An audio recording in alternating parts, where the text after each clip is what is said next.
आणि मला विश्वास आहे तुम्ही जाणण्याची सगळी लोकांना प्रचंड हुशार आहे. तुम्ही लोक लोकसभेला सगळं चांगलं करून दाखवू शकतात ना, पंचायत समिती जिल्हा परिषदला पण चांगलंच करणार.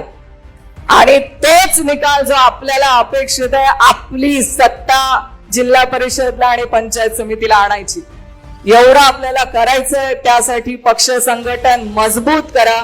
शिंदे साहेब आपल्याला पक्ष संघटनेसाठी मार्गदर्शन करतीलच, पण आपलंही काम आहे आपण तळागाळापर्यंत, खेड्यापर्यंत, वाड्या वस्त्यांपर्यंत जा आणि सांगा. आज शेतकरी बांधव जो हवालदिल झालेला आहे ना, ते सांगा. आज माझ्या माता भगिनींवरचे जे अत्याचार वाढलेत ते सांगा. त्यांच्यापर्यंत जाऊन सांगा की जेव्हा माता भगिनींवरचे अत्याचार होतात ना, तेव्हा ह्यांच्या सरकार मधली लोक इकडे तिकडे तोंड लपवतात, पण एकही बोलायला तयार होत नाही. आणि आमच्यासारखे जे बोलतात ना, तेव्हा आमचं तोंड बंद कसं होईल ह्याच्यासाठी प्रयत्न करणार आहे निर्लज्ज सरकार.